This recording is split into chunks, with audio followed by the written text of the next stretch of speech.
नमस्कार, मैं दामिनी और आप देख रहे हैं बुलेटिन अपडेट में आज हम बात करेंगे उन तमाम खबरों की जो आज सबसे ज्यादा चर्चा में रहीं। शुरुआत करते हैं संसद से, जहां राज्यसभा के नए बुलेटिन ने विवाद खड़ा कर दिया है। सांसदों को अब थैंक यू, जय हिंद और वंदे मातरम जैसे शब्द बोलने से मना किया गया है। वहीं देश में संचार साथी पोर्टल की मदद से सिर्फ अक्टूबर में 50,000 से ज्यादा खोए या चोरी हुए मोबाइल फोन बरामद किए गए। लेकिन अगर आप घर से बाहर निकलें तो दिल्ली एनसीआर में ठंड धीरे धीरे बढ़ रही है। ठंड के बीच टीवी पर गर्मी भी बढ़ रही है। बिग बॉस 19 के घर में टिकट टू फिनाले टास्क के दूसरे राउंड में तान्या मित्तल, शहबाज बदेशा, मालती चाहर और अमाल मलिक फिनाले की दौड़ से बाहर हो गए। और इसी बीच बाजार में सोने और चांदी की कीमतें भी बढ़ गई हैं। शादी ब्याह के सीजन और घरेलू मांग बढ़ने के कारण दिल्ली समेत बड़े शहरों में 27 नवंबर को कीमतों में तेजी देखी गई है। बात करेंगे इन सारी खबरों पर, लेकिन इससे पहले एक नजर हेडलाइंस पर। चीन में 15 साल बाद हुआ सबसे बड़ा ट्रेन हादसा। ट्रैक पर काम कर रहे लोगों को ट्रेन ने मारी टक्कर, 11 की हुई मौत, 2 हुए घायल।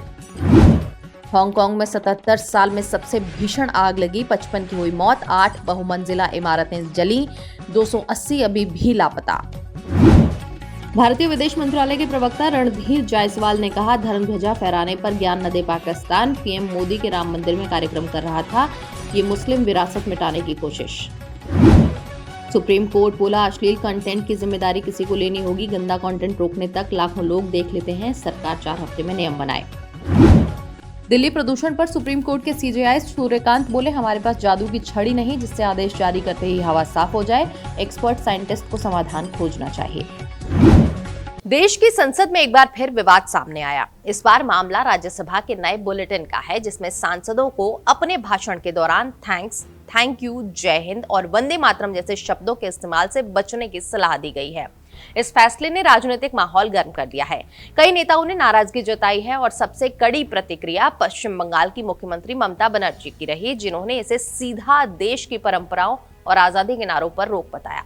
राज्यसभा के सोमवार को जारी बुलेटिन में साफ कहा गया है कि सांसदों को अपने भाषण के अंत में इन शब्दों या नारों का इस्तेमाल नहीं करना चाहिए। बुलेटिन के अनुसार संसद की परंपरा ऐसे स्लोगन की अनुमति नहीं देती और इन्हें बोलने से बचना जरूरी है। सिर्फ नारे तक ही सीमित नहीं, बुलेटिन में कई अन्य निर्देश भी शामिल हैं। अगर कोई सांसद किसी मंत्री की आलोचना करता है तो मंत्री के जवाब के दौरान आलोचना करने वाले सांसद को भी संसद में उपस्थित रहना होगा। इसके अलावा सांसद सदन के वेल पर किसी वस्तु का प्रदर्शन नहीं कर सकते और अन्य ऐसे काम नहीं कर सकते जो संसद की गरिमा या कार्यवाही में बाधा डाले। ममता बनर्जी ने इस फैसले पर प्रतिक्रिया देते हुए कहा कि हम जय बांग्ला और वंदे मातरम बोलते हैं, ये हमारी आजादी और देश का नारा है।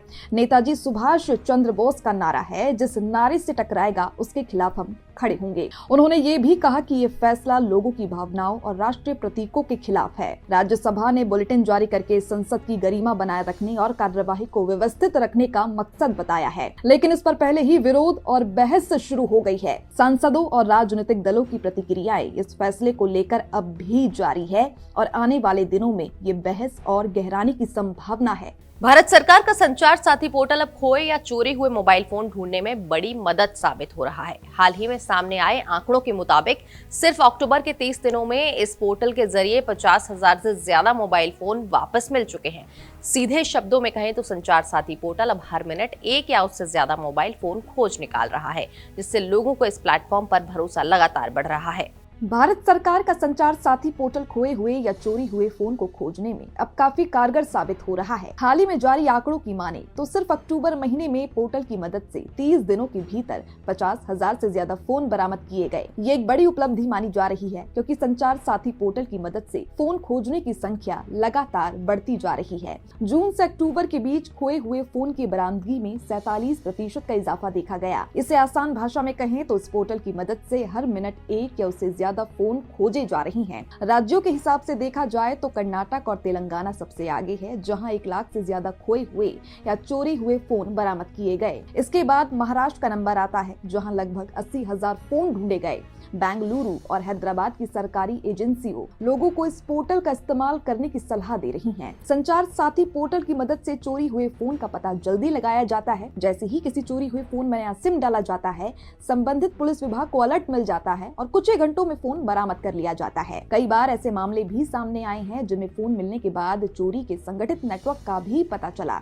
अगर आपका मोबाइल फोन खो गया है या चोरी हो गया है तो पहले आपको पुलिस में शिकायत दर्ज करानी होगी। इसके बाद sancharsaathi.government.in पोर्टल पर जाकर कंप्लेंट दर्ज करें। कंप्लेंट देने के बाद आपको रिक्वेस्ट आईडी मिलेगी, जिसकी मदद से आप अपनी शिकायत को ट्रैक कर सकते हैं। संचार साथी पोर्टल ने साबित कर दिया है कि तकनीक और सरकारी कोशिशों के माध्यम से चोरी या खोए हुए फोन को ढूंढना अब आसान और तेज हो गया। दिल्ली एनसीआर में ठंड धीरे धीरे बढ़ रही है। मौसम विभाग के अनुसार 27 नवंबर की रात 12 बजे से सुबह 6 बजे तक तापमान 13 से 15 डिग्री सेल्सियस के बीच रहेगा, जिससे सुबह काफी ठंड लगेगी। दिन में पारा बढ़कर 22 से 23 डिग्री तक पहुंच सकता है, लेकिन शाम और रात को फिर से 17 से 19 डिग्री के बीच गिरने की संभावना है। यानी दिन में हल्की धूप का आनंद लिया जा सकेगा, लेकिन सुबह और रात का मौसम ठंडा रहेगा।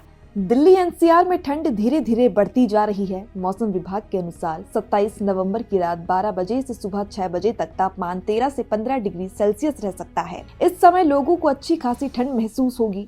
दोपहर में तापमान बढ़कर 22 से 23 डिग्री तक पहुंच सकता है, लेकिन शाम और रात को फिर से तापमान गिरकर 17 से 19 डिग्री सेल्सियस के बीच रहने की उम्मीद है। यानी कि दिन में हल्की धूप रह सकती है, लेकिन सुबह और रात काफी ठंडी रहेगी।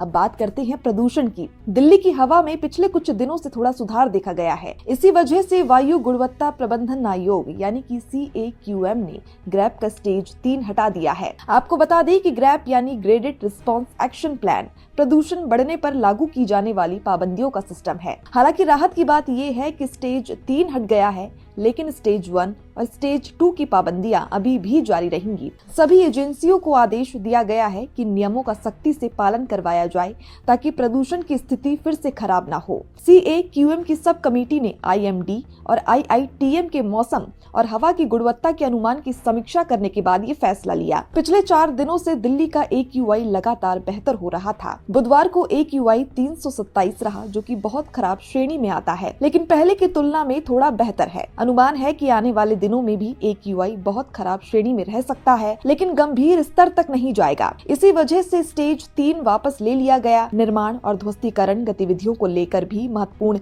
निर्देश दिए गए हैं। जहां जहां नियमों का उल्लंघन हुआ था, उन साइटों पर विशेष रोक लगाई गई थी। वो अब CAQM की खास अनुमति के बिना काम शुरू नहीं कर सकेंगी। तो देखिए, कुल मिलाकर दिल्ली NCR का मौसम ठंडा होता जा रहा है और प्रदूषण में थोड़ी राहत जरूर मिली है, लेकिन हालात जो हैं वो अभी भी पूरी तरह से अच्छे नहीं हैं।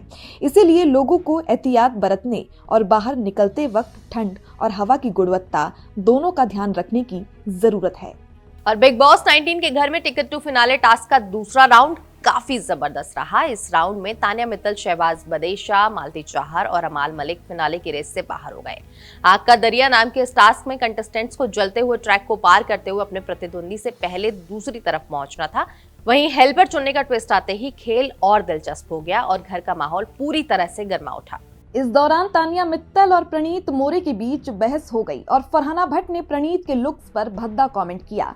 टास्क के अंत में गौरव खन्ना ने जीत हासिल करके कप्तानी भी अपने नाम की। अगले एपिसोड में टिकट टू फिनाले का आखिरी राउंड दिखाया जाएगा, जिसमें फिनाले की रेस तय होगी। कल के एपिसोड में पहले चरण के बाद घर वालों ने फैसला किया था कि शहबाज और मालती चाहर को टास्क में शामिल किया जाए। दूसरे राउंड में कुछ बड़े नाम फिनाले की दौड़ से बाहर हो गए। इस राउंड में तान्या मित्तल, शहबाज बदेशा, मालती चाहर और अमाल मलिक ने अपनी जगह गंवाई। टास्क का नाम था आग का दरिया। इसमें घर वालों को आग से भरे ट्रैक पर चलकर अपने विरोधी कंटेस्टेंट से पहले दरिया पार करना था। इसके पहले उन्हें घास की बोरियां भरनी थी। जिस कंटेस्टेंट्स की टीम सबसे ज्यादा वजन वाली बोरियां भरेगी, उसे अपने विरोधी के लिए हेल्पर चुनने का अधिकार दिया जाएगा। इस दौरान तान्या मित्तल और प्रणीत मोरे के बीच बहस हो गई। वहीं फरहाना भट्ट ने प्रणीत के लुक्स पर भद्दा कमेंट किया, जिससे घर का माहौल गर्म हो गया। पहले राउंड में तान्या मित्तल फिनाले की रेस से बाहर हो गई थी।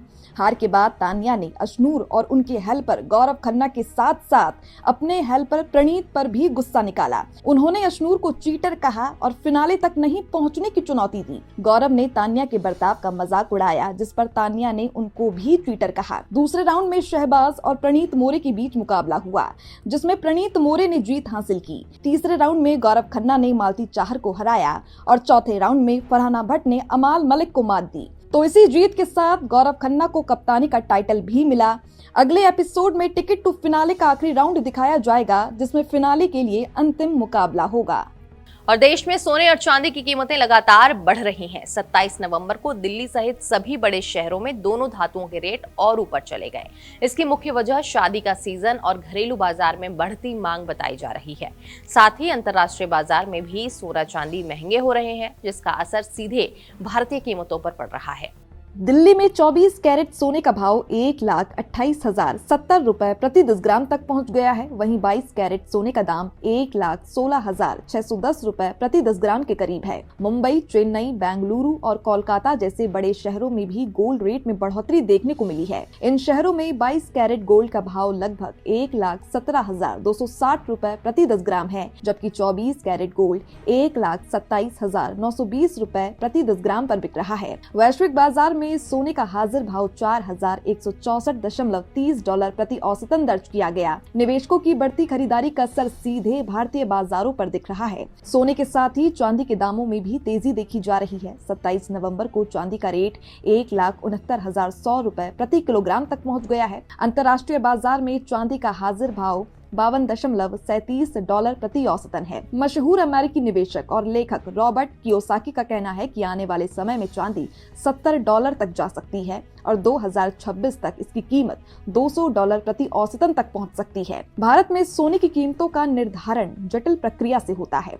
मुख्य रूप से ये Indian Boolean and jeweller association और अंतर्राष्ट्रीय सोने के भाव पर निर्भर करता है। इसके अलावा डॉलर रुपया विनिमय दर, आयात शुल्क, GST, कच्चे तेल की कीमतें और वैश्विक आर्थिक माहौल भी अंतिम खुदरा कीमतों को प्रभावित करते हैं। चूंकि भारत सोने का बड़ा हिस्सा आयात करता है, इसीलिए अंतर्राष्ट्रीय उतार चढ़ाव का असर सीधे घरेलू बाजार पर दिखाई देता है। शादी ब्याह का सीजन और घरेलू मांग में इजाफा भी सोने की कीमत को ऊपर धकेल रहा है। निवेशक और खरीदार इस वक्त सतर्क रहकर ही फैसला ले। तो आज के इस बुलेटिन अपडेट में बस इतना ही, लेकिन खबरों का सिलसिला लगातार ऐसे जारी रहेगा। आप बने रहिए हमारे साथ और देखते रहिए भारत अपडेट।